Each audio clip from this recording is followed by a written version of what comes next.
He got a different type of audience than Wes Gray. Let's just say it was completely different than the last stop.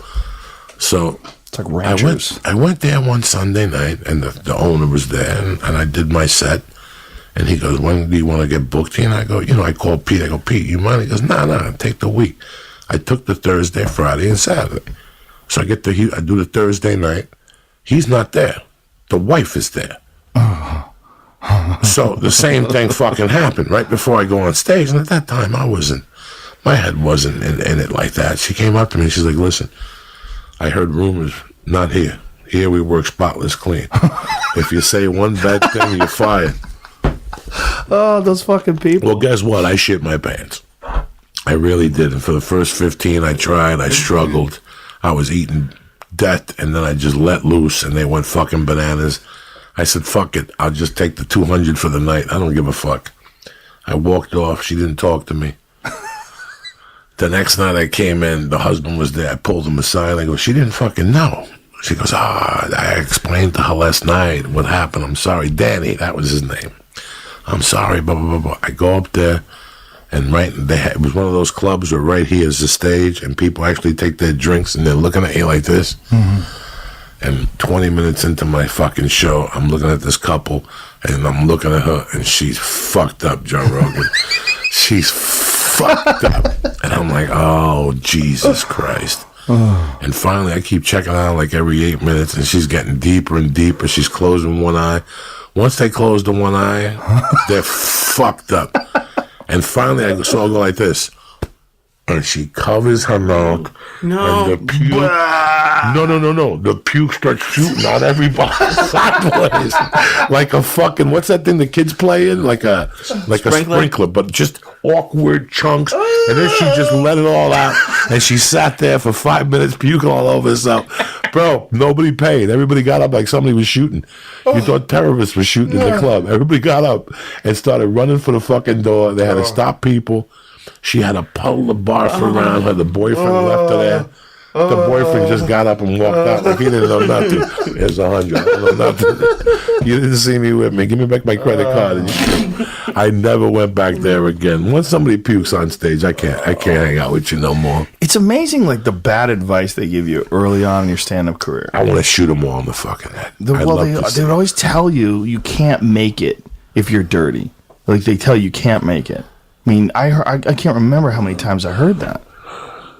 What is this fucking pipe? Holy shit. Somebody gave me that in Cleveland. That's the savage stuff. We only let them out for special occasions. This thing's amazing. Oh, my God. Did the people at home see this thing? Oh, that thing is fucking tremendous. Oh, who did this work? Somebody in Cleveland gave it. There's a whole industry, like a whole art form now. Glass pipe art form industry. I mean, there's amazing artists that are just doing glass art. I got another one at the house. The kid gave me that. I don't even want to smoke out of it. It's so beautiful. Incredible. I need a picture of this fucking That's thing. the Savage. That's the original right there. He's missing the tooth. I need a picture. He don't give a fuck. What kind of advice do they give you for someone puking on you when you're on stage? They didn't say nothing. They can't give you advice for that. There was no advice. I walked off the stage and knew I wasn't going to be ever there ever again. You understand me? That's what I knew for sure. Look at me, Joey. There's some places you fucking go and you know you're never going to go back to. They would just tell you, like, they would give you advice. Like, when you're young, you're starting out. Like, say if you're a young guy and you're a fan Who pulled you over? Everybody. Let me know the people who pulled you over. Everybody. That you look at today and go, what's I don't want to say their names because No. they never made it. They'd never made it. The one guy that did make it, that had already made it at the time, who gave me the opposite advice, was Lenny Clark. It was funny because his brother Mike was a booking agent who's a great guy. Mike Clark, that guy paid my rent fucking many times with his gigs because he was one of the guys that he had a lot of satellite rooms. He had Giggles and Saugus on Route 1. And he had a few outside rooms, and he would book his brother Lenny. And Lenny was on HBO. He had done Rodney Dangerfield special. Lenny was a big comic. He'd done a bunch of movies. Like, Lenny was big. And this is before Lenny's sitcom. Remember when he had that sitcom? And I opened up for Lenny's at Jay's in Pittsfield, Massachusetts. It was in Western Massachusetts. It was way out there, like 2.5, 3 hours away from Boston. And people loved it there because it was a real stage and they had real comedy there. Like, they had Lenny Clark when Lenny Clark was big. And I went up and I opened up for Lenny. It was the second paid gig I ever got in my life. And I got off stage, and Mike Clark said, "Buddy, you're fucking funny, but I can't book you. You're too dirty." And he goes, "That bit you do about Madonna, you can't do that. It's like, it's funny, but I know you got to clean it up. You got to clean it up."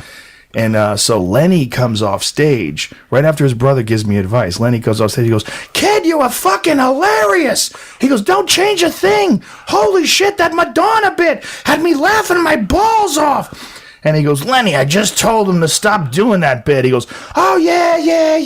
You should probably stop doing it. It's going to be hard to get work. But fuck, kid, you're funny." And it was like good advice and bad advice. And I listened to Lenny. I was like, his brother's a great guy and everything like that. But Lenny is Lenny Clark. So to have Lenny Clark tell you you're funny, I was like, oh, wow, that was huge for me. But his brother was giving me bad advice. He's like, but he wanted me to work. It was like, but that was the thing back then. It was in 1989 or 1988. Back then, you couldn't work if you were dirty. Like, there was no work. Everybody wanted to get on the Tonight Show.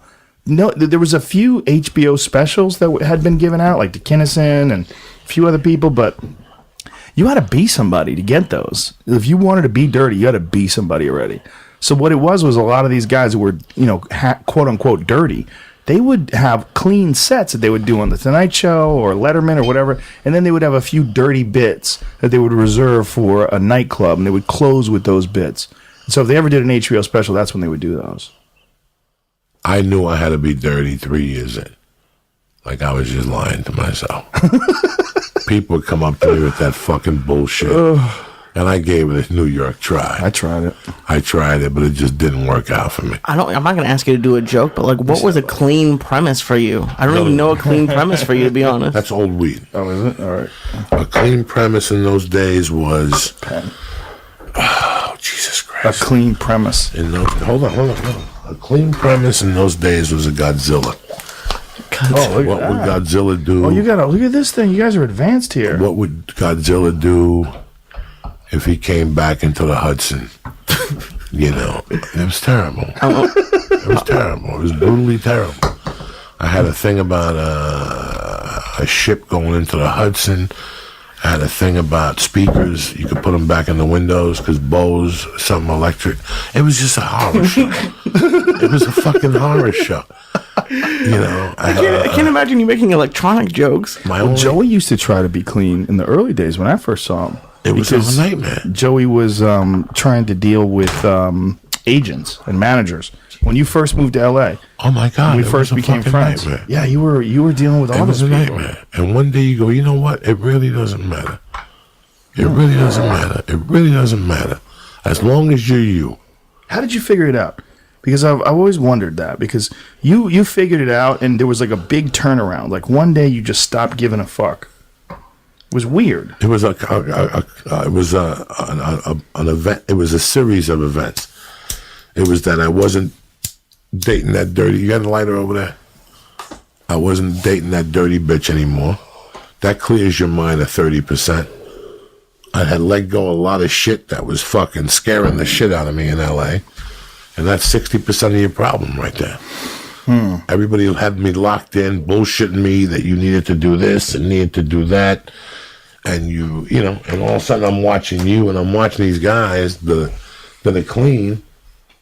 And they make me laugh, but they're not making me laugh like the guys that are real. Yeah. That took a different fucking animal. Well, I remember us having conversations about it. Yeah. Where you were like, you could go do that. I gotta, there's people watching me. Yeah, no. It was scary. It was scary for no reason. Yeah. It was just the bullshit that they put into your head that you can't. Well, it was no reason, but it was holding you back. Well, absolutely. Because people could see when you're faking the funk. Well, not just that. Like, even once you started killing, it was still holding you back. Like, there was still a lot of agents and managers that had a bad opinion of you. Oh, but listen, they're gonna say whatever you want to say, but until you deliver the goods. That's exactly what it was. I figured out. I was talking to Tommy Easter today, and I go, Tommy Easter, let me tell you something. You could be the funniest guy in this town. You go in a comedy store every night and fucking destroy that room, even though they're going to see Dane Cook, Eliza Schlesinger. It doesn't matter. You could destroy that room. Nothing matters in this business, just like the mafia. to the size of the envelope on Friday. That's when they pay attention to you. That's when all those naysayers, they eat their words and they jump on the ship with you. Well, what's interesting is those people are almost useless now. Useless. To a young comic. This has changed. Yeah. This has changed. And let me tell you something. I know you hate this talk, but this is the reality of it because you're an intelligent guy. In 2007, there was a writer's strike. And these motherfuckers played games for 6 or 7 months. And reality TV crept in. There's about to be another writer's strike May 7th. And if these motherfuckers play games, the internet is going to fuck them up.